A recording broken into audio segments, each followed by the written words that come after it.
México me pidió, ahora que estuve con él presentando el programa de Responsabilidad Compartida, era el tema de ver el Programa Nacional de Vivienda Recuperada, y tiene que ver con ese aspecto.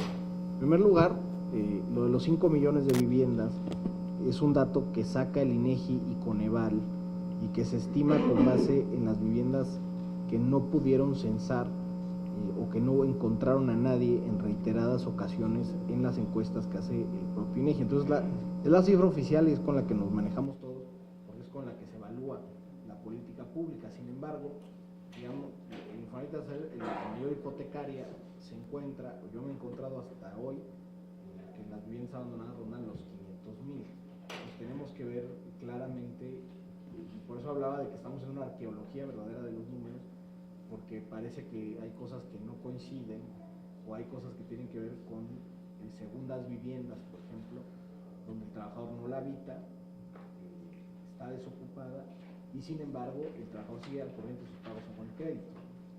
Y eso se vuelve también en una situación pues compleja de analizar, precisamente porque a los ojos de todo el mundo está abandonada, pero a los ojos del Infonavit sigue pagando su crédito de manera puntual. Entonces no puedes hacer nada con esa vivienda porque es propiedad del trabajador, aunque esté abandonada. Entonces se vuelve un asunto difícil de decidir, porque digo, se podría decirle al trabajador, y es lo que vamos a hacer precisamente con el programa, tratar de hacer prevenciones al trabajador, decir, oye, yo sé que estás al corriente de tus pagos, pero la propiedad parece desocupada o ya está ubicada en un lugar donde se está viendo un crecimiento del abandono. Entonces digo, hay que cuidar el patrimonio del trabajador, porque si no, aunque acabe de pagar la casa, al final esa casa va a estar ubicada en un desarrollo abandonado. Entonces tiene que prevenir ese tipo de cosas precisamente desde antes de que ocurra el abandono. Y en la parte de los que tienen problemas de pago, que son los que caen en cartera vencida, es donde estamos revisando con la Comisión de Derechos Humanos el proceso, porque tiene que ser orientado a los derechos, y la parte financiera. Ahí actualmente en el Infonavit están abiertas las ventanillas, por ejemplo, para que puedan cambiar su crédito de salarios a pesos. Eso yo creo que es fundamental, muchos trabajadores no lo saben. Este programa de responsabilidad compartida, pues bueno, es una muestra de trabajadores que se dispararon sus deudas y que estaban cumplidos, pero se les dispararon de manera exponencial. Pero hay muchos trabajadores que caen en cartera vencida y que tienen la oportunidad de reestructurar sus créditos, de cambiarlos a pesos, de poner mensualidades distintas, y sin embargo, y creo que ahí sí es culpa del Infonavit, no ha hecho un trabajo claro de promoción hacia los trabajadores de las opciones que tienen en materia crediticia. Entonces es algo que yo sí, al llegar, me he dado cuenta que el Infonavit ha abandonado mucho su trabajo de comunicación directa con el trabajador. Ya decía Víctor de lo que encontramos en materia, por ejemplo, de gasto administrativo, pues se gastaba un dineral verdaderamente, por ejemplo, en difusión y publicidad, pero se gastaba en poner espectaculares en los aeropuertos, y la realidad es que muchos de los acreditados de Infonavit ni siquiera son usuarios de los aeropuertos. Entonces tienes un gasto que no era necesariamente correcto de entender qué tipo de trabajadores tienes y cómo les puedes llegar. Por ejemplo, la mitad de los trabajadores que cotizan, 40% de los trabajadores que cotizan en Infonavit ni siquiera saben que existe una cuenta de vivienda. Y de los que saben que existe una cuenta de vivienda, muchos no la usan porque no encuentran dentro de la cuenta de vivienda una posibilidad de financiamiento para una solución hipotecaria. Entonces, ahí sí hay un trecho bien importante que recorrer, y es lo que le he pedido a los sectores, que a través, en la parte empresarial, a través de las áreas de recursos humanos y a través de las centrales obreras, se pueda difundir realmente hasta dónde alcanza el Infonavit. Este tipo de servicios, por ejemplo, los de reestructura para todos los que caen en cartera vencida, el Infonavit gasta un demonial en despachos que deberían de ir a encontrar a esos trabajadores y ofrecerles soluciones de reestructura, y al final la gente se siente amenazada, amedrentada, no les abre la puerta a pesar de que les van a ofrecer una solución. ¿Por qué? Porque ha habido malas prácticas en esos despachos. Entonces, por eso es que estamos revisando en conjunto con derechos humanos, que no existan esas prácticas y que los trabajadores vuelvan a confiar en el Infonavit, porque simplemente no confían, a pesar de que la ley dice que mientras exista voluntad de pago, el Infonavit tiene que apoyar bajo cualquier mecanismo que sigan pagando y hacerles reestructuras para evitar que caigan en cartera vencida, para evitar que abandonen la vivienda. no se hace porque se ha tercerizado el trabajo y el Infonavit ha perdido esa capacidad de interlocución directa con el trabajador. Y eso es precisamente en lo que estamos trabajando, y los mecanismos concretos, pues actualmente pueden cambiar su crédito a pesos, actualmente se pueden acercar al Infonavit para pedir una reestructura por impagos, tienen una parte de un seguro de desempleo que se activa los primeros 6 meses de desempleo del trabajador, donde entra para los pagos de la hipoteca. O sea, tienen un menú de herramientas que a lo mejor no son las mejores y a lo mejor y son las que estamos revisando. El problema es que muchos trabajadores no las conocen y dependen de muchos coyotes que los engañan, ¿no? Y los llevan a que hagan una serie de procesos que no son los correctos, y que nomás les cobran. Porque me ha tocado en Twitter, me llegan quejas de los ciudadanos y me dicen: oye, yo le pagué a fulanito de tal no, 3,000 pesos al mes, no sé qué, y no lo refleja el Infonavit. Pues claro, porque ese coyote nunca los reflejó en el Infonavit. Y entonces se vuelve un problema de comunicación, que creo que sí tenemos que trabajar duro en hacer esta interlocución directa con el trabajador, de informarle claramente sus derechos, sus opciones. Mi meta, y me lo preguntaba el senador, o sea, mi objetivo realmente es que el trabajador, cuando vea el Infonavit, salga feliz de haber hecho ese trámite, y que no vea el Infonavit como una carga, que no vea el Infonavit como un lugar donde nomás lo engañan. O sea, yo quiero que el trabajador vaya a su centro de servicio y salga feliz de haber podido encontrar una solución hipotecaria para su familia. O sea, para mí no hay mayor meta, ¿no? O sea, no hay número de créditos que materialice esa posibilidad de que el trabajador se sienta satisfecho con una institución de seguridad social del Estado mexicano. Y en cuanto a metas, presenté las metas que tenemos en los siguientes 5 años en materia de créditos hipotecarios. Rondan en más de 370,000 créditos de casas nuevas, más los que se acumulen en materia de mejoramiento, que son créditos no hipotecarios, pero que los da el instituto y que han sido efectivos para el financiamiento de muchas familias. Pero creo que no hay número que alcance para determinar que realmente los procesos sean satisfactorios y que el Infonavit sea verdaderamente una institución que debe bienestar a la familia. Entonces, en abril, senadora, vamos a presentar el Programa Nacional de Mejora de Recuperación de Vivienda Abandonada. Va a tener varios aspectos. Uno de ellos es determinar si la vivienda ya no es útil para ningún fin. Esa se tendrá que hacer, por supuesto, recomendar pues, prácticamente la demolición de esas viviendas. Ya lo decía el propio secretario Meyer sobre el tema, y pues constituir una reserva territorial para el caso. En lugares donde se pueda recuperar, hay dos opciones: que esa recuperación se pueda hacer a través de los gobiernos estatales. Ya platicaba Carlos Aceves con el tema de Chihuahua, ahí no se concretó al final, ¿no? Quedó ahí en el limbo el tema con el gobernador Corral y la anterior administración, pero efectivamente ha habido programas en la historia. Yo me puse a revisar también que ha habido en materia de colaboración con los estados. En Querétaro, en algún punto, hace algunos años, se hizo, por ejemplo, un programa también para policías con vivienda recuperada. Hay una solicitud que me ha llegado también de otros gobernadores que se puede hacer para policías, y creo que ahí tenemos mucho que aportar. Por ejemplo, en el tema de los policías estatales, incluso los federales, muchas aseguradoras no les dan un seguro de vida precisamente por la actividad que tienen. Al ligarlos con un crédito hipotecario, se les puede dar, de hecho tendrían un seguro de vida asociado a la hipoteca de la casa, y entonces es benéfico para los policías. Lo que no se ha encontrado es un esquema bueno de aportación patronal, ya sea hacia el instituto, como ha ocurrido en algunos casos. Insisto, me encontré ahí unos datos de que en algún momento se hizo con la Policía Municipal de Querétaro, aportaba como patrón privado, ¿no? Y se les daba y se les hacía una cuenta de vivienda a los policías del estado. Se pueden hacer muchos esquemas. El tema es ponernos a trabajar, ahora sí que como decía la senadora bien, en mesas de trabajo, y ver soluciones que podemos tener en eso. La otra parte, sobre todo con el tema de la ubicación de la vivienda en la frontera, bueno, de los datos de vivienda abandonada, la mayor parte se concentra, por ejemplo, en Baja California, Chihuahua, Guanajuato, Jalisco, Estado de México, Michoacán, Nuevo León, Puebla, Sonora, Tamaulipas y Veracruz. Son los estados que mayor porcentaje de vivienda abandonada concentran. Y ahí, por ejemplo, al menos en la frontera norte, me tocó a mí ver que muchas de las viviendas abandonadas se encuentran incluso a espaldas de centros de trabajo, de maquiladoras muy importantes como la Honeywell, la Kenworth, etc.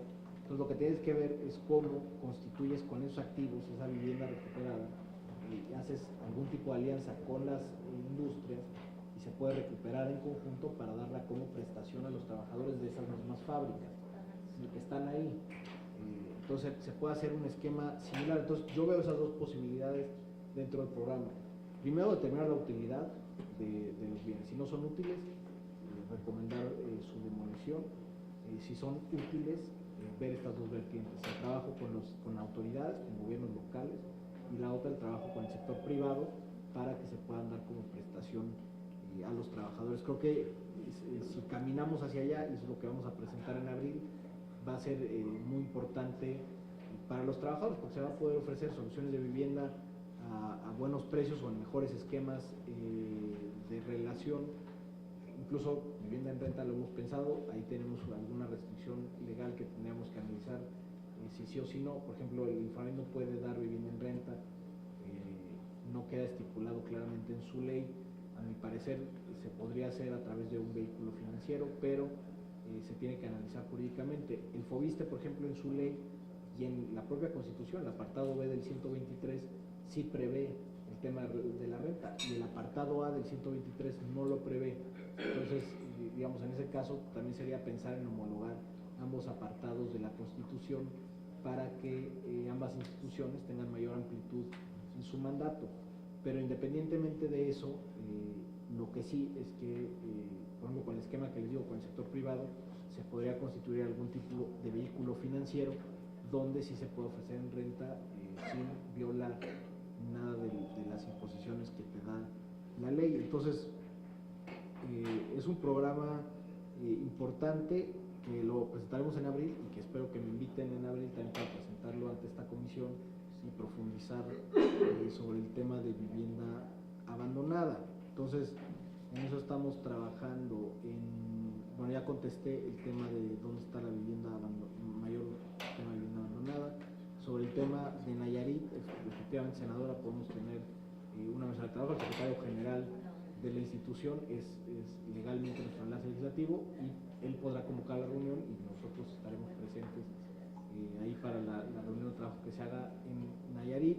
Ahí es importante mencionar que se han dado casos, incluso que han salido en la prensa sobre temas de jueces y de casos que se llevan de juicios masivos en materia de vivienda en Nayarit. La Fiscalía General de la República tiene iniciado una investigación. Yo, como director, desde que llegué me puse en contacto con el fiscal, con el doctor Gertz Manero. Hemos estado colaborando con él, dándole toda la información que tenemos y seguimos colaborando con la Fiscalía. Entonces ese es nuestro trabajo, ¿no? Colaborar con la Fiscalía. Yo mismo, como director, instruí a la auditoría interna para que hiciera una investigación interna sobre cualquier responsabilidad de servidores públicos que hayan pasado anteriormente y que hayan estado involucrados en estos casos. Entonces estamos trabajando de manera directa, pero es un caso de Nayarit sensible, y que sepa, senadora, que estamos trabajando en contacto con la Fiscalía General de la República, y por supuesto es un caso que le corresponde a la Fiscalía determinar, pero que sepan que estamos colaborando. Sobre las presuntas anomalías, senador, efectivamente, pues ya lo señalábamos incluso en la parte presupuestal. Bueno, a mí me llamó la atención mucho una partida del presupuesto del Infonavit, que es la partida de difusión y orientación, donde precisamente en 2018 más que se duplicó el gasto. Yo no sé por qué. Entonces, tienes ese tipo de cosas y un resultado de ese ejercicio de gasto se está analizando por parte de la auditoría interna de la institución. Hay otras investigaciones en curso respecto a otros casos que han sucedido también en la institución, y por supuesto, pues cuando se concluyan estas investigaciones, en el caso de que haya responsabilidades, se tendrá que hacer algo al respecto. Como saben, y como lo señalaba el propio senador Aceves, el instituto no es sujeto, por ejemplo, de la ley de responsabilidades de servidores públicos, precisamente porque está en el apartado A del 123, sus trabajadores cotizan ante el IMSS. Sin embargo, existen estos mecanismos de control interno que estamos mejorando, pero que implican que en caso de que haya unas responsabilidades, se tiene que ir a una instancia jurisdiccional de manera directa, y así lo haremos en caso de que se determinen estas responsabilidades. En el caso de los subsidios a la vivienda, creo que es bien importante señalar y distinguir lo que ha pasado. O sea, el subsidio hace 11 años no existía, y sin embargo crecía el sector hipotecario. Después se hizo el subsidio, y creo que después de muchos años se distorsionó la propia aplicación del subsidio. Al final acabó sobre todo beneficiando a desarrolladores, y no necesariamente incidiendo en una mayor calidad de la vivienda, que era lo que se pretendía con el subsidio. Entonces, digamos, creo que la orientación de lo que nuestro presidente puso como en materia presupuestal, si se fijan, la propia CONAVI tiene, la Comisión Nacional de Vivienda tiene más presupuesto que años anteriores, a pesar de que el subsidio es mucho menor que años anteriores. Eso tiene que ver con una orientación de la política nacional de vivienda y hacia dónde la está señalizando el gobierno de México, y tiene que ver con incidir en trabajadores que no tienen ninguna red de protección de seguridad social. Hay que recordar que los trabajadores del Infonavit, que además a ellos y a los del Fobiste, a los que se le daba el subsidio, son trabajadores que de hecho ya son beneficiarios de todo el esquema de la formalidad y la seguridad social. Entonces se percibía que había que reorientar el presupuesto hacia aquellos trabajadores o aquellos ciudadanos que no tuvieran acceso a ningún tipo de seguridad social y que no tuvieran oportunidad de tener un esquema de vivienda a través de las instituciones como Infonavit y Fobiste. Entonces, ahí hay una reorientación importante de la política pública que tiene que ver con una visión mucho más incluyente de la vivienda, no solo dar subsidio o dirigir el presupuesto a quienes ya cuentan con una institución como el Infonavit, sino ampliar la gama de que el dinero del gobierno funcione para otro tipo de trabajadores. Entonces creo que hay una orientación importante en el presupuesto y se tiene que entender así, como una política de vivienda mucho más incluyente, mucho más social, y eso es lo que se está haciendo. Del lado del Infonavit quedaron y se asignaron 400 millones de pesos para este tipo de subsidios. Esos 400 millones de pesos alcanzan exactamente para 6,000 viviendas aproximadamente, y se estarán aplicando con las reglas que estamos diseñando con CONAVI, que saldrán, entiendo que el lunes tienen que aprobarse dentro de la Junta de Gobierno de la CONAVI, pero digamos, se tiene esa parte de los 400 millones, y desde el Infonavit, senador, que sepan, lo puse ahí en la presentación, estamos trabajando para revisar los montos máximos de crédito que alcanzan los trabajadores.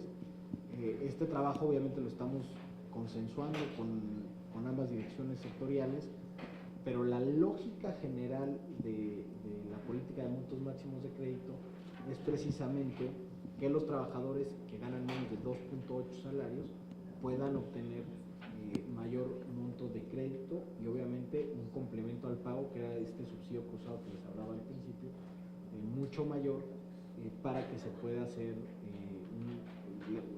llegar a la accesibilidad a la vivienda. Entonces estamos haciendo los números. Al ser una medida que beneficia directamente al trabajador y su capacidad de pago, no puede ser una medida emergente, tiene que ser una medida permanente, que todos los trabajadores cada año puedan tener esos montos de crédito, pero al ser una medida permanente, lo que se tiene que ver y la discusión que se tiene que dar en el propio Consejo de Administración es que hay un costo asociado a eso, y que estás focalizando los recursos del fondo a los trabajadores que requieren vivienda. El año pasado se colocaron 330,000 créditos contra 22 millones de trabajadores activos que no requieren vivienda, y eso implica pagar menor rendimiento a todos los que no tienen vivienda. Entonces se tiene que hacer este costo de oportunidad de la política que se está diseñando.